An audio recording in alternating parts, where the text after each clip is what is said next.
the Gallic Achilles, chief of the clan Neish, circa 1522. The Neish of Perthshire, the upper parts of Strathnairn, and the Neish island of Loch Earn were a sept of the clan MacGregor.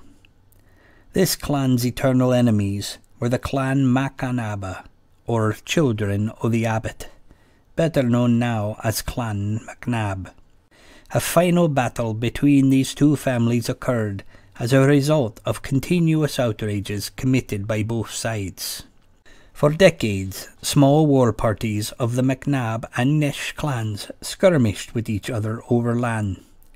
When the warriors from these families met, whether on purpose or by coincidence, death was sure to follow. The dispute between these clans was over land rights. In 1522, both clans had decided enough was enough, and they marched for war. The chiefs mustered their full force of warriors and meant for battle between two mountains in a glen. Beneath those two bold blue mountains marched the time-tested enemies, Clan Neish and Clan MacNab. Both brave bands had set their stride to the red strife. Pipers droned their war tunes till they echo throughout the mountain passes. Beneath those two bold blue mountains marched the time-tested enemies, Clan Neish and Clan MacNab. Both brave bands had their strides set to the red strife. Pipers droned their war tunes to echo throughout that mountain pass. Weapon-wielding warriors tightened straps and rubbed dirt into their palms to get a good grip of steel firm in hand. They marched within charging distance, and each man measured the mettle of his enemy. Young men bellowed their battle cry, laughing high-hearted, valiant in their gleaming war gear. Ready to show their value. They hooted and hollered, waved their weapons, and taunted the enemies of their kith and kin. Each warrior did his best not to betray thoughts of baying banshees coming to collect them. Some only thought to fight and survive. Others would charge, free of fear to do or die. All would give their lives or limbs to push their foes from that field. Many young men who would soon rush to their deaths deep in the enemy's nest.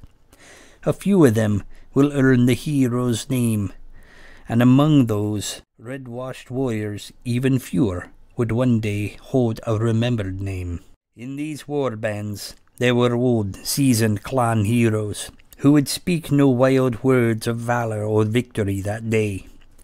Their minds were walking back in time to tests of fear, calls for courage, and the red wash of clashing steel. They could silently hear screams of those with lost limbs, roars of men made mad with fear, and the crushing of foes. Such thoughts danced ever deep in the dark places of their seasoned souls. And like the younger warriors, these men with grim resolve came not for glory or the hero's call. They pulled on their web-ringed coats of war for family and the future. Their souls were going to be sold dear to save a place and purpose for descendants yet to be born.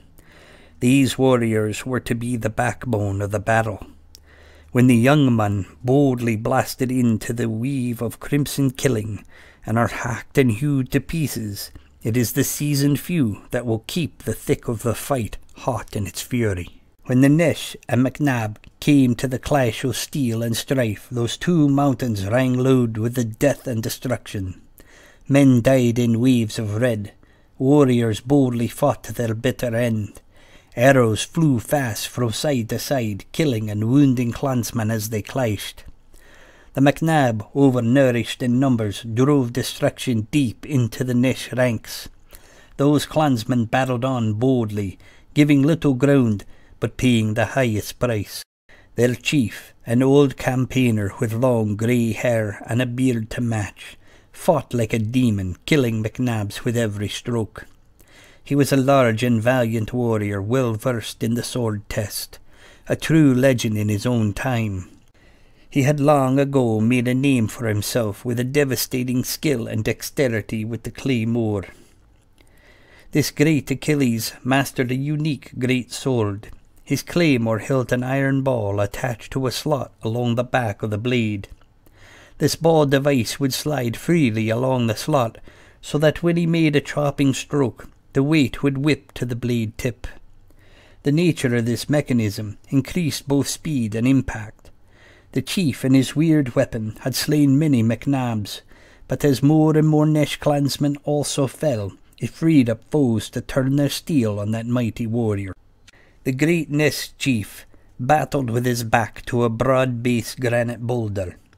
His 3 loyal sons moved in next to him, and though each fought valiantly, their lives ended in vain. His sons were overwhelmed in turn, and fell dead or dying at their father's feet. This Neish chief's name has been lost to the ages, but not his fearless fight. With his back to the stone that is still stained with the old warrior's blood, he made a ferocious last stand. Red washed across his broad brow from a wound delivered by a grazing arrow, and with a crimson-painted face and bodies collecting around him, he stood out in that devil's den as a battle-maddened berserker. Mighty men fell in red ruin neath his deadly claymore craft. Spitting a red mist with every roar, he took hits and handed foes their grim fate. Again and again men came to his test and collected as corpses at his feet.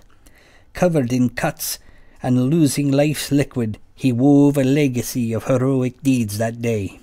It took over a dozen MacNab warriors rushing the red-soaked giant at once to bring him down.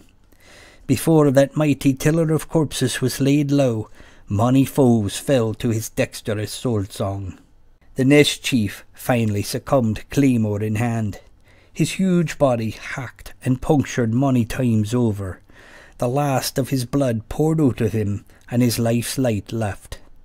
Seeing the great chief fall, the remaining Neishes, amounting to less than 20, fled the field.